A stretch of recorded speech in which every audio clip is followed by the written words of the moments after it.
Hello everyone, spring board academy की online classes में आपका स्वागत है। आज हम साइंस एंड टेक्नोलॉजी के तहत जो टॉपिक कवर करने वाले हैं वो है एज कंप्यूटिंग। ठीक है, चलिए इसको देखते हैं। देखो, एज कंप्यूटिंग क्या होता है, इसको समझने के लिए सबसे पहला जो हम काम करेंगे वो इस शब्द का पोस्टमार्टम करते हैं। ठीक है, ये शब्द ये दो चीजों से मिलकर बना हुआ है, एक है आपका एज और दूसरा है आपका कंप्यूटिंग। सबसे पहले हम बात करते हैं कि कंप्यूटिंग क्या होता है। ठीक है, अपन ने क्लाउड कंप्यूटिंग वाले चैप्टर के अंदर टॉपिक के अंदर हमने बात करी थी कि कंप्यूटिंग क्या है। कंप्यूटिंग का मतलब ये होता है कोई भी डेटा या जो इंफॉर्मेशन है, ठीक है, उसको एनालाइज करना, उसको प्रोसेस करना, ये क्या कहलाता है, ये कंप्यूटिंग कहलाता है। ठीक है, कि सूचनाएं जो है या जो आंकड़े हैं उनका प्रसंस्करण करना, उनको एनालाइज करना, उनको प्रोसेस करना, ये चीज क्या कहलाती है, ये कहलाती है कंप्यूटिंग। ठीक है, और दूसरा जो शब्द है वो है एज। एज का मतलब होता है किनारा।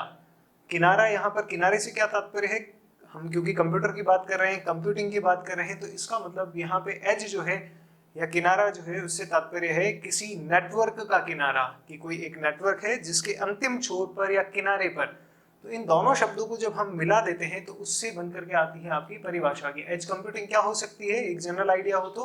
ठीक है, कि जब कंप्यूटिंग कंप्यूटिंग का मतलब क्या हुआ कि कोई भी डेटा या इंफॉर्मेशन जो है उसको एनालाइज करना, उसको प्रोसेस करना, ये जो कार्य है यानी कि कंप्यूटिंग का कार्य जब किसी नेटवर्क के सिरे पर, छोर पर या एज पर किया जाए, ठीक है, तो वो क्या कहलाएगा, वो कहलाएगा एज कंप्यूटिंग।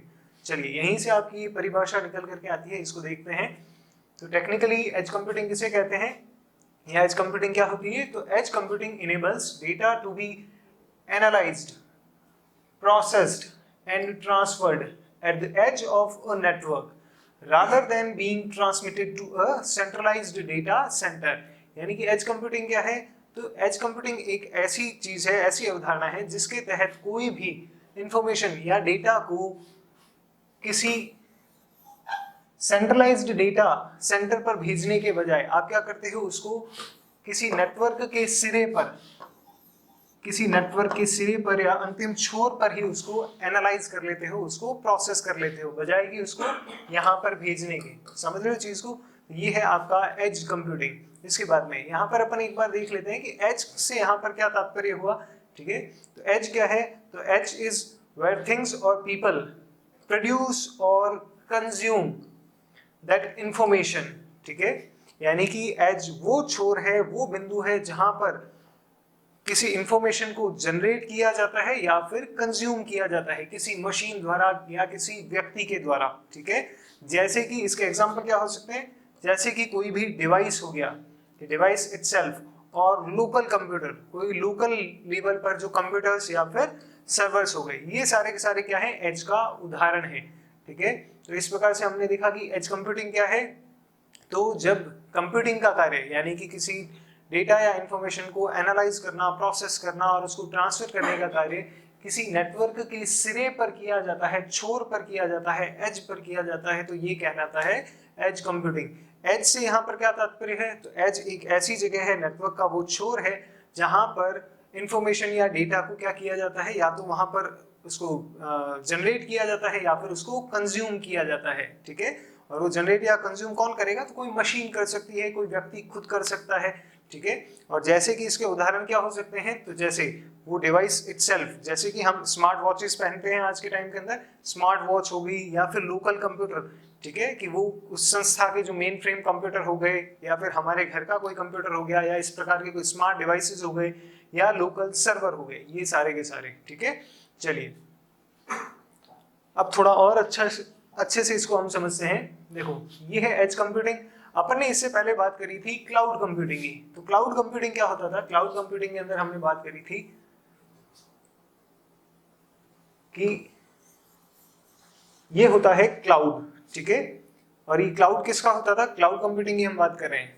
कि एज कंप्यूटिंग को समझने से पहले हमको थोड़ा सा क्लाउड कंप्यूटिंग के बारे में आइडिया होना चाहिए। क्लाउड कंप्यूटिंग क्या होता था कि एक क्लाउड होता था कंप्यूटिंग रिसोर्सेज का, कॉन्फ़िगरेबल कंप्यूटिंग रिसोर्सेज का, जिसे एक नेटवर्क के माध्यम से ऑन डिमांड अपनी कन्वीनियंस के हिसाब से कभी भी एक्सेस किया जा सकता था। ठीक है, तो ये क्या कहलाता था, ये क्लाउड कंप्यूटिंग कहलाता था। ये कंप्यूटिंग रिसोर्सेज का एक क्लाउड है जिसमें बहुत सारे कंप्यूटिंग रिसोर्सेज हुआ करते थे, सॉफ्टवेयर हुआ करते थे, आपको स्टोरेज एरिया प्रोवाइड करवाया जाता है, एप्लीकेशंस जो हैं वो प्रोवाइड करवाई जाती हैं, इंफ्रास्ट्रक्चर प्रोवाइड करवाया जाता है, बहुत सारी चीजें, कुछ भी हो सकती है, उनको एक नेटवर्क के माध्यम से, जो नेटवर्क इंटरनेट हो सकता है, ठीक है, उसके माध्यम से प्रोवाइड करवाया जाता है यूजर को। तो ये कहलाता था क्लाउड कंप्यूटिंग। अब इसके अंदर देखना दिक्कत ये हो जाती थी कि ये जो पूरा का पूरा सिस्टम है, इसके अंदर यूजर और क्लाउड इन दोनों के बीच में इंटरेक्शन होता था, ठीक है। अगर कोई छोटी से छोटा काम भी है तो वो भी कैसे होगा, तो वो क्लाउड तक जाएगा, फिर यूजर तक आएगा, समझ रहे हो चीज को। तो इस कारण से क्लाउड के ऊपर बर्डन बहुत ज्यादा बढ़ जाता है, ठीक है। जो काम छोटा सा या सामान्य से काम है वो भी कौन कर रहा है, तो वो क्लाउड कर रहा है, ठीक है। तो इसी कारण से एज कंप्यूटिंग का कंसेप्ट जो है उसको बीच में लाया गया कि ये जो नेटवर्क का छोर है, ये जो एज है, यहाँ पर क्या है, जो डिवाइसेस यूज किए जा रहे हैं उस डेटा को या इंफॉर्मेशन को यूज करने के लिए, कंज्यूम करने के लिए या फिर जनरेट करने के लिए, उनको थोड़ा सा स्मार्ट बना दिया जाए, ठीक है, ताकि क्या हो कि उस डेटा को छोटा मोटा प्रोसेस वो अपने लेवल पर कर सके और उसके बाद में जितनी जरूरत है या आवश्यकता अनुसार वो आगे क्लाउड की तरफ भेजें। तो इससे क्या होगा कि क्लाउड के ऊपर बर्डन कम हो जाएगा, चीजों को या जो इंफॉर्मेशन या डेटा है उसको मैनेज करना, एनालाइज करना भी क्या हो जाएगा, आसान हो जाएगा, ठीक है।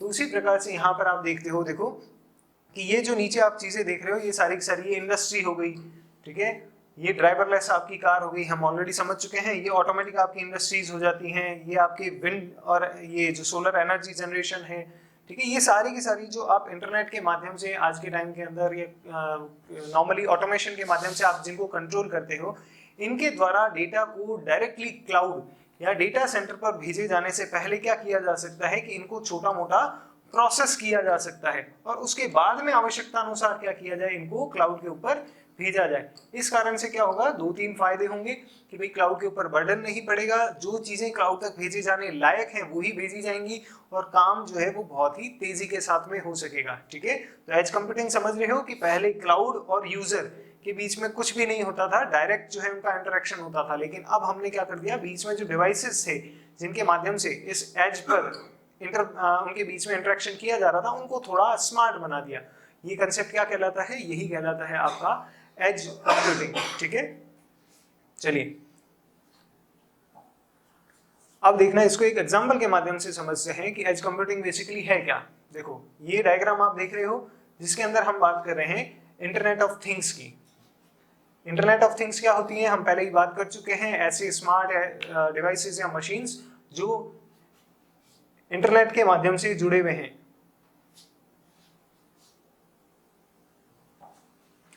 ठीक है, वो सारे के सारे क्या कहलाते हैं, इंटरनेट ऑफ थिंग्स कहलाते हैं। अब ये जो आपके इंटरनेट ऑफ थिंग्स हैं ये आगे एज कंप्यूटिंग के माध्यम से जुड़ी हुई होती है, पहले ये होती थी डायरेक्टली क्लाउड के साथ में जुड़ी हुई। अब ये क्या है, बीच में हमने एज कंप्यूटिंग को भी इंट्रोड्यूस कर दिया है, जो क्या करता है, रियल टाइम डेटा प्रोसेसिंग करता है, तुरंत प्रभाव से वो क्या करेगा, उस डेटा को प्रोसेस करेगा जो यहाँ से डेटा जनरेट हो रहा है या कंज्यूम हो रहा है, और उसके जो आगे उसको सही लगेगा उसी के अकॉर्डिंगली आगे क्लाउड तक वो चीजें भेजी जाएगी। क्लाउड के ऊपर ना तो प्रोसेसिंग का लोड पड़ेगा, ना ही उसके ऊपर स्टोरेज का ज्यादा लोड पड़ेगा।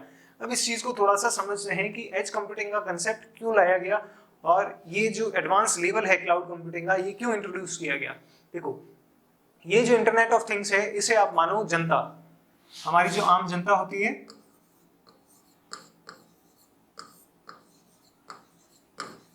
ठीक है, ये है हमारे प्राइम मिनिस्टर या आप कह सकते हो चीफ मिनिस्टर, ठीक है, ये है हमारी आम जनता, ये है हमारे प्राइम मिनिस्टर या फिर चीफ मिनिस्टर। इन दोनों के बीच में पहले होता था सीधा संवाद, लेकिन उसके अंदर थोड़ी सी गड़बड़ रहा करती थी। गड़बड़ ये होती थी, इस चीज को समझना कि कोई आम व्यक्ति आया है, ग्रामीण परिवेश से आया है या कोई भी व्यक्ति आया है, ठीक है, वो अपनी समस्या लेकर के पहुंचा पीएम तक या सीएम तक। अब वो आकर के, और आपने अगर कभी नोटिस किया हो, आप अगर कभी हॉस्पिटल के अंदर गए हो तो जब कोई व्यक्ति ग्रामीण परिवेश से आया है या कोई सामान्य व्यक्ति जब डॉक्टर को अपनी तकलीफ सुनाता है तो आपने उसको देखा होगा वो पूरी स्टोरी सुनाता है शुरू से लेकर के एंड तक, कि मेरे को 4 दिन पहले ऐसा ऐसा मैं वहां गया था, तब मेरे को ऐसा ऐसा फील हुआ था, फिर ऐसा ऐसा हुआ, फिर ऐसा ऐसा हुआ, तो आज मेरे को ऐसा लग रहा है कि मेरे को खांसी हो ही गई है, फिर मेरे को ये हो रहा है, वो हो रहा है, ठीक है। मुद्दे की बात क्या थी कि उसको खांसी थी, लेकिन वो पूरी की पूरी रामायण सुनाता है, ठीक है। तो अब उसके अंदर डॉक्टर का टाइम जो है वो ज्यादा कंज्यूम होता है, ज्यादा वेस्ट होता है, ठीक है। अब उसी प्रकार से यहाँ पर जो आम जनता है, अगर वो सीएम के पास जाएगी या पीएम के पास अपनी बात लेकर के पहुंच रहे हैं, वो अपनी पूरा दुख दर्द सुनाएंगे पूरी की पूरी, और उसके अंदर उनकी गलती नहीं है, ठीक है। मनुष्य जो है वो एक इमोशनल प्राणी है, तो वो पूरी की पूरी रामायण गाएगा। क्या पीएम या सीएम के पास में इतना टाइम है कि वो एक व्यक्ति की पूरी रामायण सुने कि उसके साथ क्या क्या हुआ? यहाँ पर हम क्या करते हैं, एक बीच के अंदर एज कंप्यूटिंग नाम की जो चीज है उसको इंट्रोड्यूस कर देते हैं। वो क्या है? तो वो है प्राइम मिनिस्टर या फिर ये जो हमारे चीफ मिनिस्टर हैं, इनका पीए, पर्सनल असिस्टेंट, ठीक है। तो जो आम जनता आई है जिसको पीएम से या सीएम से मिलना है, वो पहले जाएगी पर्सनल असिस्टेंट के पास में कि साहब हमारे को पीएम से मिलना है या सीएम से मिलना है या कोई ऑफिसर से मिलना है, किसी मंत्री से मिलना है, सर हमारे को ऐसे, ठीक है। ये पूछेगा भाई क्या काम है, ये पूरी रामायण इसको सुनाएंगे, ठीक है।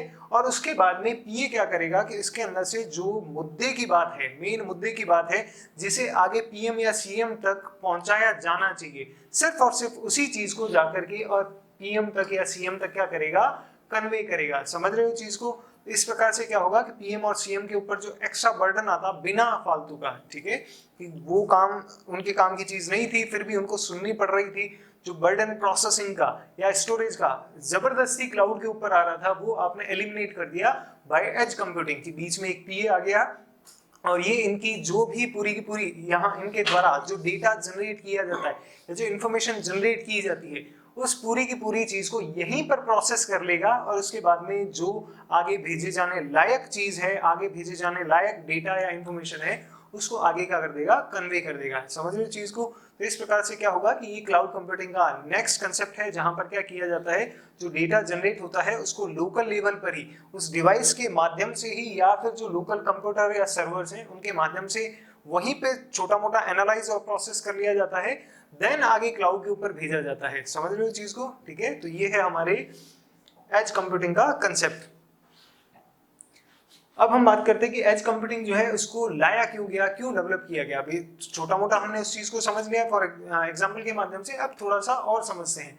ठीक है, देखो कि पहला कारण जो है वो इसका ये है कि भाई जो डेटा है उसको आप रियल टाइम के अंदर एनालाइज कर सको, और रियल टाइम के अंदर कहाँ पे एनालाइज कर सको कि भाई locally closer to the place where it is stored या फिर वेयर इट इज जनरेटेड। ठीक है, तो जो डेटा या इंफॉर्मेशन जहां से जनरेट हुई है या जहां स्टोर की जा रही है, कंज्यूम की जा रही है, उस जगह पर ही उसको क्या कर लिया जाए, एनालाइज कर लिया जाए। इससे क्या होगा कि रियल टाइम जो प्रोसेसिंग है वो होगी, और रियल टाइम प्रोसेसिंग होने से क्या होगा, तो लेटेंसी जो है वो रिड्यूस होगी। लेटेंसी का मतलब कि जब कोई डेटा आगे सेंड किया जाता है और उसके बाद में उसके अकॉर्डिंगली प्रोसेसिंग होती है, इसके अंदर बहुत ही मिली सेकेंड्स या माइक्रो सेकेंड्स का फर्क आता है। ठीक है, हमारे को नॉर्मली वो चीज फर्क पता नहीं चलता है, लेकिन कंप्यूटिंग के अंदर जो कंप्यूटिंग के बेसिक इंजीनियरिंग है वहां पर लेटेंसी बहुत ज्यादा मैटर करती है। समझ रहे हो चीज को कि वहां पर अगर माइक्रो सेकेंड्स का भी फर्क है तो भी इसको एलिमिनेट करने का कार्य किया जाता है कि रियल टाइम जो है वो प्रोसेसिंग हो। तो ये जो लेटेंसी है इसको रिड्यूस किया जाए, और साथ ही साथ में ये सारी की सारी प्रोसेसिंग जो है, जो पहले कहीं दूर किसी सेंट्रलाइज्ड डेटा सेंटर पर हो रही थी, कोई सेंट्रलाइज्ड डेटा सेंटर था, सर्वर था, फेसबुक के सर्वर हो गए। फेसबुक के सर्वर हर जगह, हर शहर में थोड़ी है, उसके सेंट्रलाइज्ड सर्वर हैं किसी पर्टिकुलर जगह पर विश्व के अंदर, कुछ एक दो देशों के अंदर।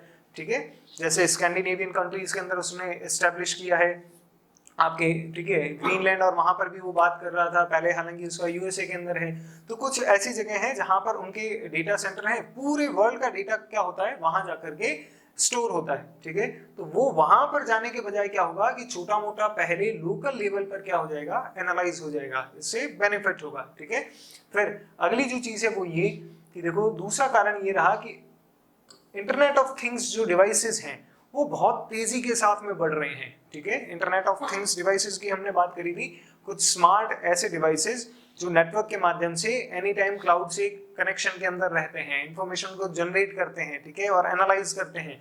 तो ये सारे के सारे जो डिवाइसेस हैं ये बहुत ज्यादा तेजी से बढ़ रहे हैं। हम पहले इंटरनेट ऑफ थिंग्स वाले वीडियो के अंदर बात कर चुके हैं। हमारी जो स्मार्ट वॉचेस हैं, हमारी जो ड्राइवरलेस कार्स हैं, हमारे घर के अंदर जो स्मार्ट एसी है, स्मार्ट रेफ्रिजरेटर हैं, ये सारी की सारी क्या चीजें हैं, तो इंटरनेट ऑफ थिंग्स हैं। जैसे जैसे ये इंटरनेट ऑफ थिंग्स डिवाइसेस जो हैं ये बढ़ते जा रहे हैं, वैसे वैसे क्लाउड के ऊपर जो है लोड बढ़ता जा रहा है कि ये जो IoT डिवाइसेस हैं ये डायरेक्टली कहाँ कनेक्टेड है, तो ये डायरेक्टली कनेक्टेड है क्लाउड के ऊपर। तो अब छोटे से छोटा जो भी डेटा जनरेट हो रहा है वो जा रहा है क्लाउड के पास में, जिसकी उसको जरूरत नहीं है, ठीक है। फालतू काम का उसके ऊपर प्रोसेसिंग का लोड पड़ता है, ठीक है, और उसके ऊपर स्टोरेज का भी लोड पड़ता है। जो बिना काम की जो चीज है, बिना फालतू की जो चीज है, वो भी उस तक पहुंच रही है और उसको स्टोर करके रखनी पड़ रही है। तो इस कारण से क्या है कि एज कंप्यूटिंग कंसेप्ट लाना जरूरी हो गया था, ठीक है। उसके बाद में अगला जो कारण है वो ये कि IoT डिवाइसेस जो हैं, पहली बात तो IoT डिवाइसेस बहुत सारे इंट्रोड्यूस हो गए। दूसरी चीज ये जो IoT डिवाइसेस हैं, इंटरनेट ऑफ थिंग्स डिवाइसेस जिनकी हम बात करें, ये भी बहुत बड़े लेवल पर इनॉर्मस डेटा जो है वो जनरेट कर रहे हैं। कि एक IoT डिवाइस ही अपने आप में बहुत ज्यादा डेटा जनरेट कर रहा है। कि मेरी एक स्मार्ट वॉच है, अगर मैं स्मार्ट वॉच पहन करके चल रहा हूँ, वो पूरे दिन का डेटा जो है उसको जनरेट कर रही है। अब उसके अंदर से हो सकता है कुछ सर्टेन टाइम का डेटा जो है वो ही इंपॉर्टेंट हो, बट वो खुद पूरे दिन का 24 घंटे का डेटा वो जनरेट कर रही है। इस प्रकार से हर इंटरनेट ऑफ थिंग्स का जो डिवाइस है वो अपने लेवल पर खूब सारा डेटा जनरेट कर रहे हैं, ठीक है। तो इस कारण से अपने आप में ये खूब सारे डिवाइसेस हो गए और इन सब का डेटा कहाँ जा रहा है, क्लाउड के ऊपर जा रहा है, और उसको क्लाउड को ही एनालाइज करना पड़ रहा है, प्रोसेस करना पड़ रहा है और उसको स्टोर करके रखना पड़ रहा है। तो इस कारण से बीच में क्या करना पड़ा आपको, एज कंप्यूटिंग का जो कंसेप्ट है वो लेकर के आना पड़ा था कि यहाँ पर ही लोकल लेवल पर ही डेटा जो है वो एनालाइज हो जाए और आगे जरूरत के हिसाब से उसको क्लाउड के ऊपर भेजा जा सके, ठीक है। चलिए, तो अब हम बात करते हैं कि जो क्लाउड कंप्यूटिंग है और एज कंप्यूटिंग है, इसके अंदर फर्क क्या है, ठीक है। देखो, तो सबसे बेसिक जो डिफरेंस है क्लाउड कंप्यूटिंग और एज कंप्यूटिंग का, वो है कि वो स्थान जहां पर डेटा की प्रोसेसिंग होती है या एनालाइज किया जाता है डेटा को, या जहां से ट्रांसफर किया जाता है। तो क्लाउड कंप्यूटिंग के अंदर वो कार्य कहाँ किया जाता है, तो वो किया जाता है आपका क्लाउड के ऊपर। वहीं पर एज कंप्यूटिंग के अंदर उसको कहाँ किया जाता है, तो वो किया जाता है आपके एज के ऊपर, ठीक है। जो लोकल आपके डिवाइसेस हैं या लोकल कंप्यूटर सर्वर हैं उस लेवल पर किया जाता है। तो पहला फर्क जो है क्लाउड कंप्यूटिंग और इसके एज कंप्यूटिंग में है कि यहाँ पर क्लाउड कंप्यूटिंग के अंदर डेटा एनालाइज और प्रोसेस किया जाता है क्लाउड के ऊपर, जबकि एज कंप्यूटिंग में डेटा जो है इनिशियली कहाँ पर उसको एनालाइज किया जाता है, तो वो कर लिया जाता है इसका आपको एज के ऊपर, ठीक है। चलिए, दूसरा जो इसके बीच में डिफरेंस आ जाता है वो है इसका स्टोरेज कैपेसिटी। स्टोरेज कैपेसिटी कैसे, देखो, एज कंप्यूटिंग जो है अपन ने बात करी, एज क्या है, तो वो छोटे छोटे डिवाइसेस जिनको आप यूज कर रहे हो, ठीक है, लोकल आपके कंप्यूटर या सर्वर हो गए, ठीक है। तो उनकी कैपेसिटी ऑब्वियस सी बात है क्लाउड से कंपैरेटिवली बहुत कम होगी। तो दूसरा डिफरेंस क्या हो जाएगा आपका स्टोरेज कैपेसिटी का। ये जो आपका डिवाइस है, ठीक है, या यहाँ पर जो आपका एज आपका लोकल सर्वर कह सकते हो, कंप्यूटर कह सकते हो, इसकी जो कैपेसिटी है वो ऑब्वियस सी बात है क्लाउड से क्या होगी, अपेक्षाकृत बहुत कम होगी। तीसरा जो फर्क है वो प्रोसेसिंग स्पीड का और प्रोसेसिंग कैपेसिटी का। ये स्टोरेज कैपेसिटी है, ध्यान रखना कि कितना सारा डेटा जो है क्लाउड के ऊपर आप स्टोर कर सकते हो और कितना डेटा आपके एज के ऊपर आप जो है स्टोर कर सकते हो। तो वो ऑब्वियसली इसके बीच में फर्क था। अब हम बात कर रहे हैं उस जो डेटा वहां पे स्टोर किया गया है उसको प्रोसेस करना, उसको प्रसंस्कृत करना, ठीक है, उसकी प्रोसेसिंग कैपेसिटी और उसकी जो स्पीड है, जो हम नॉर्मली हमारे कंप्यूटर के या फिर मोबाइल के बारे में बात करते हैं कि इसकी रैम इतनी ज्यादा है, यानी कि वो डेटा को बहुत फास्टली प्रोसेस कर सकता है, ठीक है। वहीं पर मेमोरी एक अलग चीज होती है, ये इतने जीबी का इसके अंदर मेमोरी है, मेमोरी अलग चीज, रैम अलग चीज। तो ये स्टोरेज वाली बात अलग थी। अगली बात है प्रोसेसिंग स्पीड और प्रोसेसिंग कैपेसिटी की। तो क्लाउड जो है ऑब्वियस सी बात है कि उसकी प्रोसेसिंग स्पीड और कैपेसिटी बहुत ज्यादा होती है बजाय कि इस डिवाइस या लोकल कंप्यूटर लोकल सर्वर की तुलना में, ठीक है। फिर अगली बात करते हैं हम लेटेंसी की। लेटेंसी क्या होती है, लेटेंसी होती है the ability to process very high volumes of data with minimal delay, यानी कि बहुत कम समय अंतराल के अंदर या जितना कम से कम समय अंतराल रख सकते हो आप उस डेटा को प्रोसेस करने के अंदर, ठीक है। आपने कुछ डेटा दिया, वो प्रोसेस कर रहा है और उसके अकॉर्डिंगली फिर आपके पास में वापस चीज आ रही है। इसके बीच में मिली सेकेंड्स या माइक्रो सेकेंड्स का भी फर्क आए, लेकिन वो फर्क आता है। वो जो देरी है उस डेटा को प्रोसेस होकर के वापस आपके पास आने में, वो कहलाती है लेटेंसी, ठीक है। तो वो लेटेंसी क्या है कि इसके अंदर एज कंप्यूटिंग के अंदर क्लाउड कंप्यूटिंग की तुलना में कम होती है। क्यों होती है, वो देखो इसलिए क्योंकि यहाँ पर इस व्यक्ति द्वारा जो डेटा जनरेट किया जा रहा है या कंज्यूम किया जा रहा है, फर्स्ट केस में वो जाता डायरेक्टली क्लाउड के पास और देन उसके पास आता वापस। ठीक है, तो इसके अंदर लगता है टाइम। अब आप कहोगे कि सर क्लाउड की तो प्रोसेसिंग कैपेसिटी बहुत ज्यादा है, स्पीड बहुत ज्यादा है, बिल्कुल उसकी ज्यादा है, लेकिन ये भी तो देखो आप कि क्लाउड जो है ये हजारों एज नेटवर्क के साथ में जुड़ा हुआ है।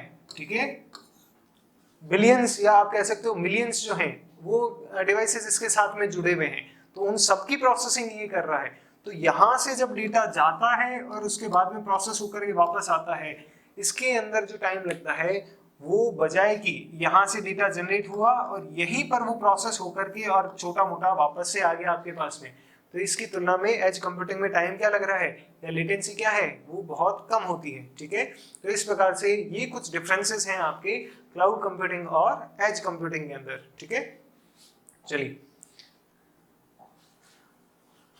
अब हम बात करते हैं, ये देखो एक डायग्राम के माध्यम से आपको शो करते हैं, समझाते हैं। देखो ये है हमारे इंटरनेट ऑफ थिंग्स।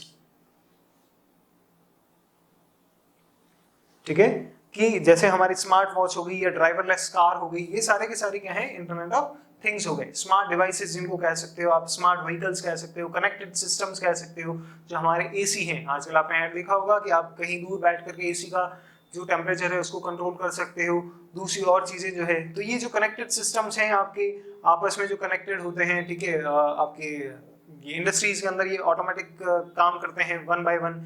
आपके स्मार्ट व्हीकल या स्मार्ट डिवाइसेस जो हो गए, ये सारे के सारे इनके द्वारा जो डेटा जनरेट किया जाता है वो जाता है पहले आपके एज के ऊपर। यानी कि एज क्या हो गया, या तो वो डिवाइस इटसेल्फ होगा या फिर आपके लोकल कंप्यूटर हो गए या लोकल सर्वर हो गए। वहां पर क्या होगा, उनकी रियल टाइम डेटा प्रोसेसिंग होगी। ठीक है, रियल टाइम का मतलब तुरंत उसी वक्त उसी समय उसकी जो है वो प्रोसेसिंग हो जाएगी, उसमें किसी भी प्रकार का डिले नहीं होगा। लोकल प्रोसेसिंग हो गई इसकी, उसके बाद में जो जरूरत अनुसार डेटा जो आगे भेजा जाना चाहिए था, सिर्फ जो काम की चीज है वही क्या होगी आगे क्लाउड के ऊपर भेजी जाएगी, वहां पे स्टोर की जाएगी। तो यहाँ पर क्या होगा, बिग डेटा की प्रोसेसिंग होगी। बिग डेटा मतलब बहुत सारा डेटा। ठीक है, जो इतना सारा डेटा अलग अलग जगह से, ये तो अपन ने एक देखा, इसी प्रकार के क्लाउड से तो बहुत सारे डिवाइसेस जुड़े हुए होंगे। ठीक है, उन क्लाउड के ऊपर जो पूरा का पूरा डेटा आ रहा है उस डेटा की प्रोसेसिंग यहाँ पर होगी और वो डेटा जो है वो यहाँ पर स्टोर करके रखा जाएगा। वेयर हाउस जो होता है जहाँ पे आप किसी भी चीज को स्टोर करके रखते हो, ठीक है, तो उसी प्रकार से यहाँ पर क्या किया जाएगा, डेटा को स्टोर करके रखा जाएगा क्लाउड के ऊपर। तो ये पूरा का पूरा क्या है, तो ये है आपकी क्लाउड कंप्यूटिंग का पूरा कंसेप्ट। ठीक है, चलिए इसके बाद हम बात करते हैं कि चैलेंजेस क्या हैं एज कंप्यूटिंग के। ठीक है, कि क्या क्या चीजें जो है या क्या क्या प्रॉब्लम्स जो है वो हमारे को फेस करनी पड़ सकती हैं एज कंप्यूटिंग की दिशा में आगे बढ़ते वक्त। तो देखो सबसे पहला जो है वो ये है कि हमारे को बहुत सारे मिनी डेटा सेंटर या माइक्रो डेटा सेंटर जो है वो स्टैब्लिश करने पड़ेंगे। अब ये मिनी या माइक्रो डेटा सेंटर का क्या मतलब हो गया, देखो हमने बात करी एज कंप्यूटिंग के अंदर कि या तो वो डिवाइस इटसेल्फ खुद रियल टाइम प्रोसेसिंग कर दे उस डेटा की, या फिर कोई लोकल सर्वर या लोकल कंप्यूटर हो जो उसकी प्रोसेसिंग करे।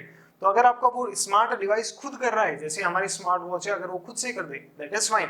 बट अगर आपको कोई लोकल कंप्यूटर या सर्वर स्टैब्लिश करने पड़ रहे हैं तो वो क्या करेंगे, आपके मिनी या माइक्रो डेटा सेंटर्स। ठीक है, तो वो हमारे को स्टैब्लिश करने पड़ेंगे छोटे छोटे। भले ही आप कह सकते हो कि अगर आप किसी इंडस्ट्री के लेवल पे भी बात करो तो इंडस्ट्री को अपना एक छोटा सा सर्वर या सिस्टम बनाना पड़ेगा। ठीक है, जैसे कोई इंडस्ट्री है उसके अलग अलग शहरों के अंदर क्या है कि अलग अलग केंद्र हैं उसके। तो अब या फिर कोई एमएनसी है जो वर्ल्ड लेवल पर ग्लोबल लेवल पर काम कर रही है, तो उसके अलग अलग देशों में अलग अलग सेंटर्स हैं। वहां से जो डेटा है पहले आ रहा था डायरेक्ट क्लाउड के ऊपर, अब आप क्या कर रहे हो, आप अपने उस सेंटर के लेवल पर ही लोकल सर्वर के ऊपर भी उसकी प्रोसेसिंग कर रहे हो। तो आपको क्या करना पड़ा, अलग से आपका डेटा सेंटर जो है छोटा मोटा वहां पे मिनी या माइक्रो एस्टेब्लिश करना पड़ा। दूसरी चीज क्या है, दूसरा चैलेंज क्या हो सकता है, तो वो security of devices and data, इस चीज को समझना।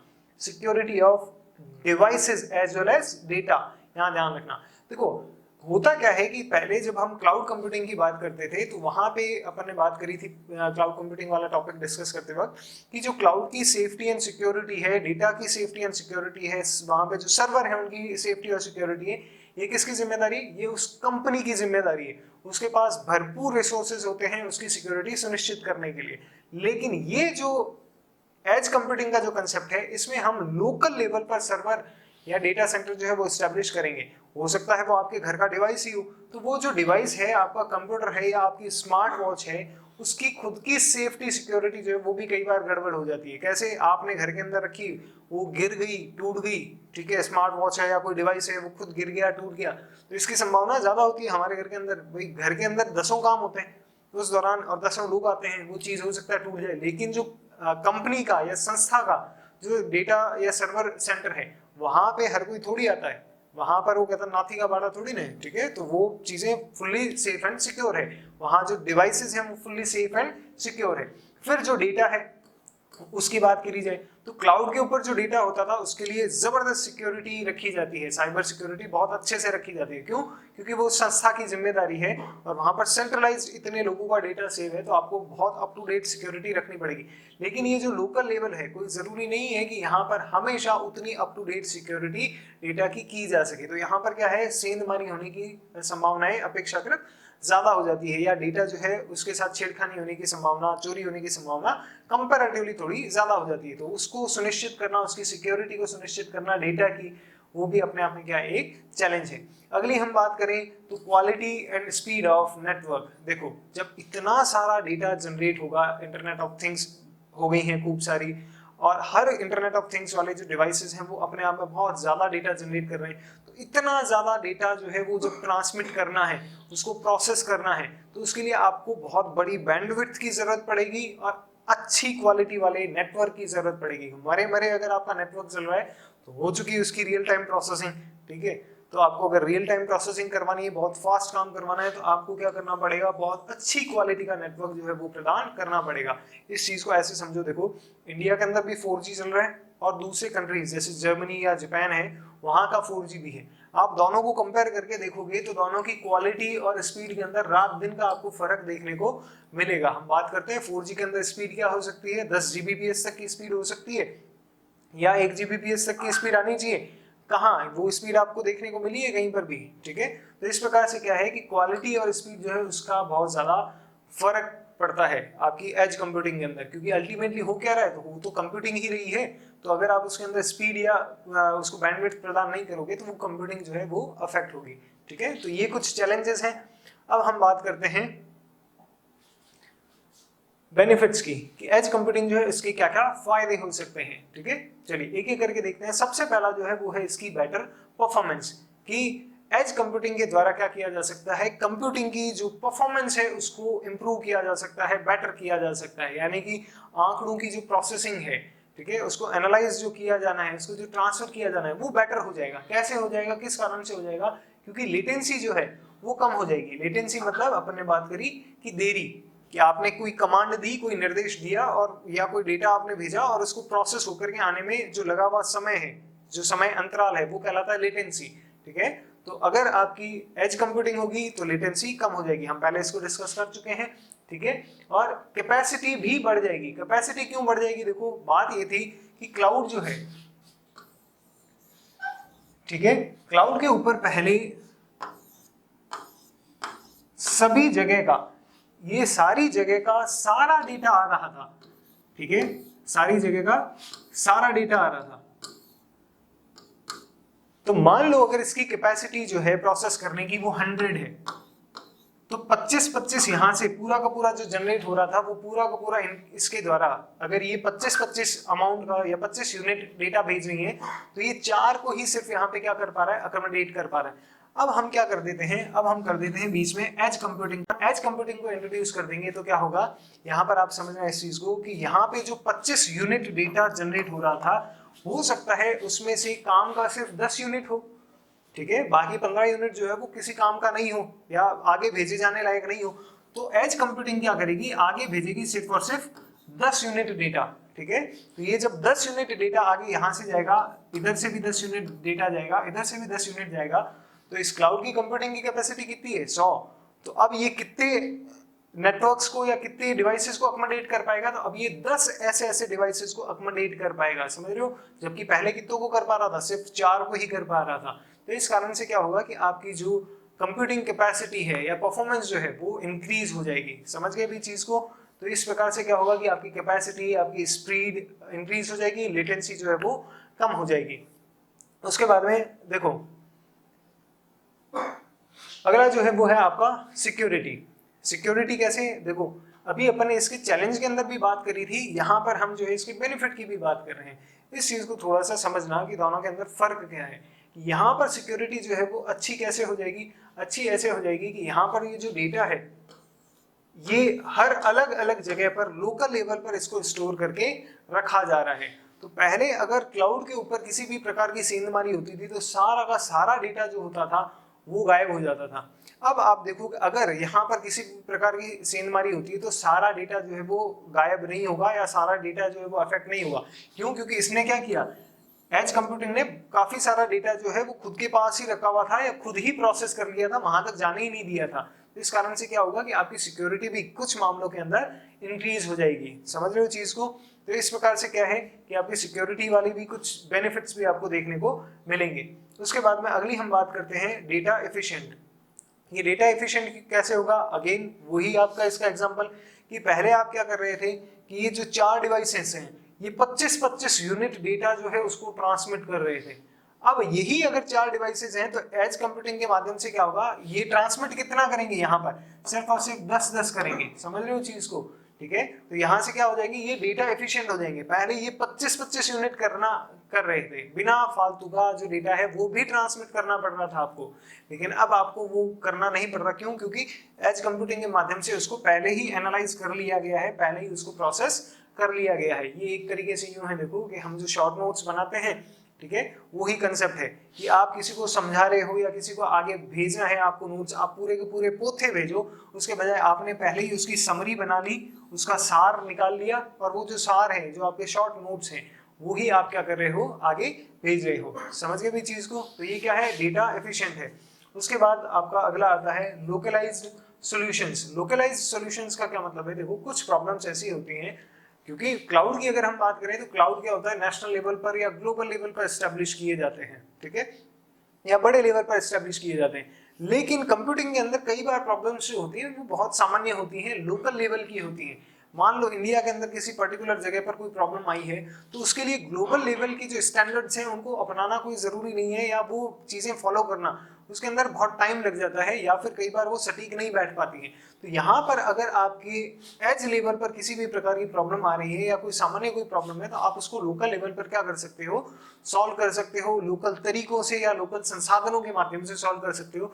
आपको ग्लोबल लेवल के या फिर आपके इंटरनेशनल लेवल के पैरामीटर्स या जो स्टैंडर्ड्स हैं या जो चीजें हैं, ठीक है, सॉल्यूशंस हैं, उनको यूज करने की या रिसोर्सेज हैं उनको यूज करने की जरूरत नहीं पड़ेगी। ठीक है, उसके बाद में अगला जो इसका बेनिफिट है वो ये है कि एज कंप्यूटिंग के माध्यम से आप जो फ्यूचरिस्टिक टेक्नोलॉजीज हैं आप उनको यूज कर सकते हो। ठीक है, उनको यूज करना इनेबल हो सकता है, संभव हो सकता है, जैसे कि आर्टिफिशियल इंटेलिजेंस, जैसे आपके इंटरनेट ऑफ थिंग्स हो गए, ठीक है, आपकी रोबोटिक्स हो गई, ये सारी की सारी चीजें क्या है, ये हम यूज कर पाएंगे एज कंप्यूटिंग के कारण और अच्छे तरीके से। अदरवाइज भी हम करते, नो डाउट हम करते, ठीक है, बट अब और बेटर तरीके से कर सकते हैं। जैसे अगर हम बात करें आपके आर्टिफिशियल इंटेलिजेंस और इंटरनेट ऑफ थिंग्स की, इन दोनों चीजों को कंबाइन अगर कर दें, तो अपन पहले भी इस बारे में बात कर चुके हैं कि आपकी कोई ड्राइवरलेस कार है या आपकी स्मार्ट वॉच है,